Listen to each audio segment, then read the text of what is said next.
장사를 처음에 시작할 때 한 3천만 원 정도 매출이 나왔으면 좋겠다라고 기대를 하고 시작을 했어요. 장사를 하다 보니까 딱 창업했는데 갑자기 매출이 1,000만 원이 딱 나온 거예요. 땅 이렇게 첫 달에. 근데 저는 망하는 과정이 이럴 줄 알았어요.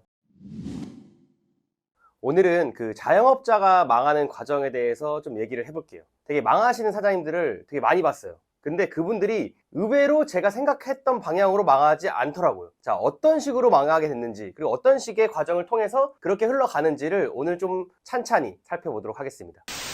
저는 처음에 장사를 하기 전에 어떻게 생각했냐면은 보통 뭐 회사 다니다가 퇴직금으로 치킨집을 차려서 그냥 뭐 어떻게 하다 보면 망했다, 이 정도로 그냥 막연하게 좀 생각을 했거든요. 저는 처음에 들었을 때 약간 이런 식으로 좀 생각했어요. 예를 들어 이게 매출이라고 볼게요. 매출이라고 이게 약간 시간으로 볼게요. 장사를 처음에 시작할 때 한 3천만 원 정도 매출이 나왔으면 좋겠다라고 기대를 하고 시작을 했어요. 장사를 하다 보니까 딱 창업했는데 갑자기 매출이 1,000만 원이 딱 나온 거예요. 땅 이렇게 첫 달에. 근데 저는 망하는 과정이 이럴 줄 알았어요. 1,000만 원을 찍다가 막 지지부진해. 뭐 해봤는데 막 안 되고, 왜 이러지? 막 하다가 갑자기 포기.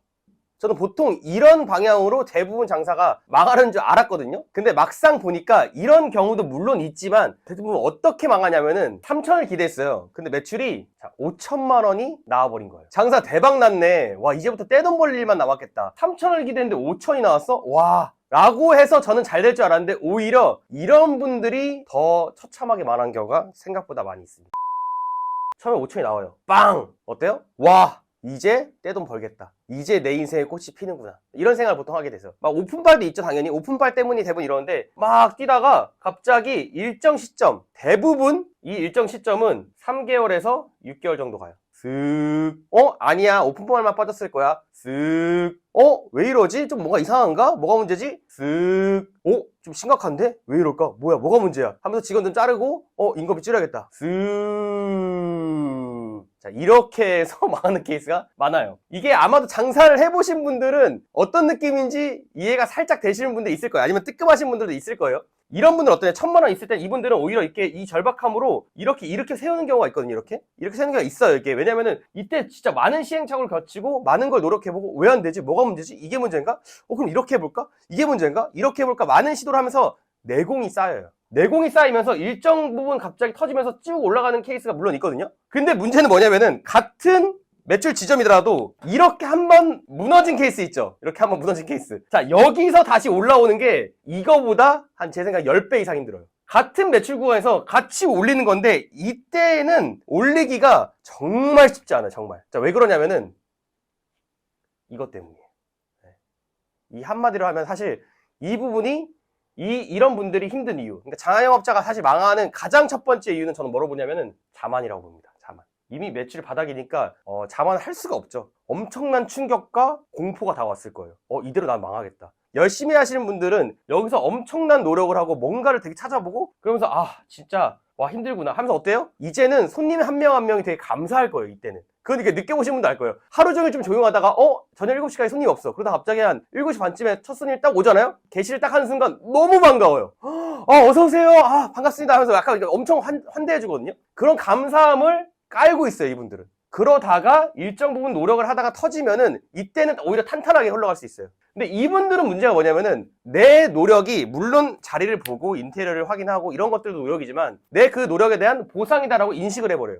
이건 역시 나는 장사가 좀 잘 되는군. 이제 내 인생의 꽃이 피는군. 역시 이제부터 돈 버는 일만 남았어. 처음에는 손님들이 감사해요. 처음 한 달 정도는. 자, 그럼 이때 유지되는 순간 어때요? 한두 달 지나잖아요? 별로 감사하지 않아요. 당연하게 생각해. 이건 내 실력이니까. 당연하잖아. 우리 가게인데? 원래 오는 게 당연한 거 아니야? 이 정도 매출? 당연해. 괜찮아. 보통 이렇게 흘러가요. 그러면서 이 당연함이 한 3개월 정도 지나면은 익숙해지고 이거는 너무 이게 아니면 이상하다 생각할 정도로 가요. 그럼 어떻게 생각이 되냐면은 일이 바쁘기도 하고 매출 천이 바쁘기도 하니까 노력을 별로 안 하게 돼요. 노력을 안 하면 어떻게 돼요? 점점 손님들이 알아차리기 시작해요. 그러면 어떻게 단골이 안 생기면서 서서히 빠져나가는데 이때 사장님 마음은 어떤지 아세요? 이때 이거 겪어보신 분은 알 텐데 되게 불안하고 조바심 느껴요. 왜냐면은 고정비 늘었죠? 근데 이미 잘 되고 있었는데 떨어지는데 이유를 몰라.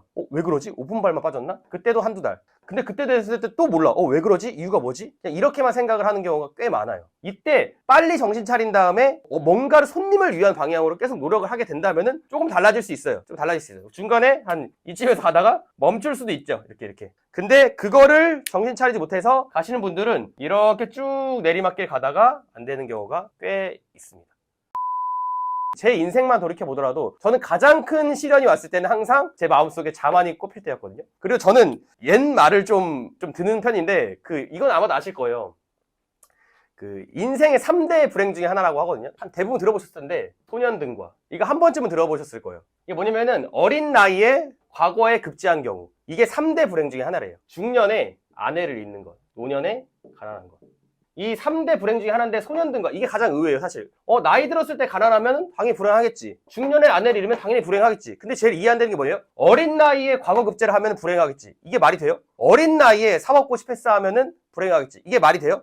이거는 말이 안 되는 느낌이에요. 근데 실제로 이 3대 불행 중에 하나로 넣었다는 거죠. 이게 왜 그러냐면은 자만으로 갔다가 꺾여졌을 때는 돌이킬 수 없다고 생각하기 때문에 이런 말을 했다고 해석하고 있어요. 그래서 같은 이치로 너무 갑자기 시작하자마자 잘 된 케이스는 저는 되게 위험한 경우라고 인식해요. 본인 실력보다 잘 되는 경우, 본인 노력을 안 했는데 잘 되는 경우에 이때는 가장 위험한 순간이라고 저는 보고 있어요. 이때 정신 차리고 정신 꽉 잡고 겸손하려고 진짜 아등바등 노력해야지만 가능할 것 같아요. 아니야, 이거는 내 실력이 아니야. 이거는 진짜 운이야. 감사해야 돼. 손님 한 분 한 분마다 진짜 노력해야 돼. 왜냐면은 계속 손님들이 미어 터지니까 약간 이게 자만하게 되거든요. 어쩔 수 없지, 사람인지라. 근데 그거를 억눌러야 돼요. 감사해야 된다. 진짜 고마워야 된다. 이건 운이다. 아니야, 이건 내 실력 아니야. 진짜 운이야. 이렇게 계속 억누르는 자신과의 싸움을 이겨내는 사람만이 저는 되게 잘 되는 것 같더라고요.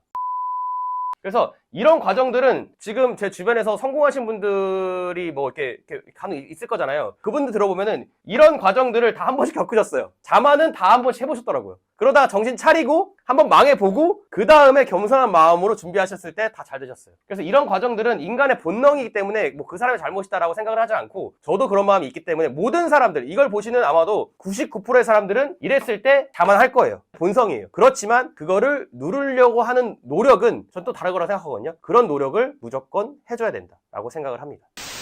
그러면 이 구간이 되게 위험한 구간이라고 말씀하셨는데 여기서 좀 조심해야 될 부분들이 있을까요?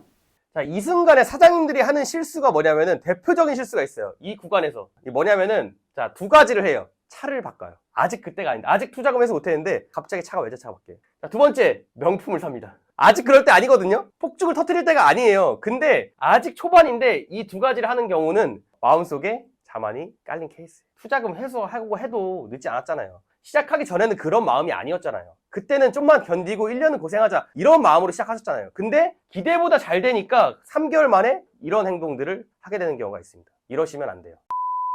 그러면 이거 바꾸고 싶은데 난 이걸 위해서 지금 장사를 시작하고 있는데 언제 바꿔야 되냐? 저는 개인적인 의견이죠. 어떻게 보면 이게 뭐 옳고 그름의 문제는 아니에요. 한 2년 정도 지나서 4계절을 지나봐야 되니까, 애인을 만날 때도 4계절은 만나보고 결혼하라 이런 말 있잖아요. 마찬가지로 장사도 4계절은 다 지내보고 나서, 장사를 해보고 나서 단골을 쌓고 1년 정도 지난 그 한 2년 정도 장사를 했을 때쯤에는 어느 정도 이제 알 거예요. 열심히 했다면 이런 느낌이구나, 단골이 좀 쌓이는 느낌이 드네, 이런 느낌일 때는 조금씩 바꾸는 거는 저는 괜찮다고 생각합니다. 근데 그걸 하기도 전에 폭죽을 터뜨리는 건 뭐예요? 노력을 멈춘다는 뜻이에요. 사실 노력을 멈추는 거는 보통 이런 행동들에 통해서 나와요. 노력하시는 분들은 이런 거 안 하더라고요. 제가 봤을 땐 그렇더라고요. 이 경우에서 가장 큰 문제가 또 뭐냐면은, 차나 명품을 사는 경우도 있지만 이렇게 행동이 바뀌시는 경우가 있어요. 내 예상보다 잘 나오고 돈이 많이 남아. 예를 들어 한 달에 내가 한 500만 원만 벌어도 된다고 생각했는데 갑자기 1,500을 벌어. 그럼 눈깔 뒤집어지거든요. 와, 환장해요. 그냥 인생이 달라 보이고, 와, 이제 내 꽃길만 남았구나, 이런 생각이 들거든요, 자연스럽게. 자, 그러면 이 차익이 얼마예요? 1,000만 원이죠. 300만 원 인건비 더 쓰더라도 어때요? 700으로 줄어요. 즉 300만 원 인건비 쓰더라도 1,200만 원을 벌 수 있어요. 자, 그럼 어떻게 되냐면요, 생각이 300만 원 지원을 구한 다음에 나는 오토로 돌려야겠다. 자, 이런 생각을 하게 됩니다. 왜냐면 300만 원 써봤자 나는 1,200 남을 거라고 딱 생각을 하거든요. 자, 이거는 사업에 대한 막 되게 엄청난 그 환상이 있으신 분들만 가능한 건데, 장사의 영역, 특히 요식업의 영역, 손님과 가장 스킨십이 맞닿아 있는 이런 영역에서는 이건 통하지 않습니다. 프로토는 통하지 않아요. 바로 가게가 망가지거든요. 그래서 이 프로토로 가게 되는 경우, 그런 경우도 있는데, 자, 그런 경우에는 대부분 이 매출이 절대로 유지되거나 늘지 않아요. 절대로. 이건 100%예요. 100%로 이 유지되거나 올라가지 않아요. 100% 떨어져요. 이건 100%입니다. 매출 떨어지니까 수익이 엄청나게 급감할 거예요.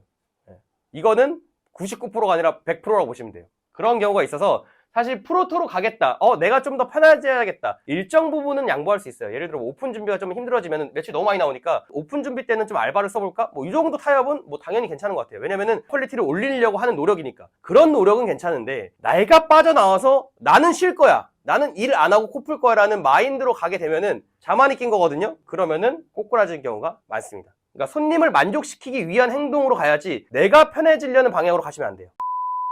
그러면 나는 프로토가 정말 하고 싶어요. 장사도 계속 잘 됐어. 그 시점은 언제쯤으로 보는 게 좀. 되게 좋은 질문인데 언제 프로토를 하면 되냐? 솔직히 말하면 프로토는 하면 안 돼요. 반오토는 해도 돼요. 반오토는 어떤 거냐면은 시점을 물어보셨는데 시점은 아까 이야기한 2년은 해보고 나서 1년 정도는 사계절 걷고 단골 쌓고 하다가 2년 정도 지났쯤에는 이제는 대충 느낌이 올 거거든요. 아, 이렇게 해야 되겠다 느낌이 올 텐데 그때는 최소 일주일에 2, 3일은 출근하셔야 돼요. 특히 피크타임 때. 술집 같은 경우에는 금토는 가셔야 돼요. 아니면은 금토일 뭐 이 정도는 피크타임 때는 가시는 거를 추천드려요. 언제? 최소 2년은 하고 나서. 그러면은 괜찮아요. 그렇게 막 무너지고 이렇지 않아요. 왜냐면 해온 가닥이 있기 때문에 그렇지 않아요. 한 번에 무너지지 않아요. 그리고 사장님 내공이 쌓였고 직원 관리하는 능력이 쌓였고 어떤 체계를 잡는 게 쌓였기 때문에 그렇게 막 이렇게 와르르 무너지지 않아요. 관리가 어느 정도 일정하게 유지가 돼요. 프로토를 해보신 분들은 정확히 알 거예요. 왜 쉽지 않냐면은 사람의 마음이 너무 이기적이어서 그렇지 않아요. 직원을 고용했는데 나처럼 일한다? 그런 일은 없어. 그런 일이 있었으면은 걔는 진즉 나가서 자기 사업을 할 거예요. 오늘은 자영업자가 망하는 과정에 대해서 설명을 드려봤고요. 다음에는 좀 더 유익하고 재밌는 주제로 찾아오도록 하겠습니다. 감사합니다.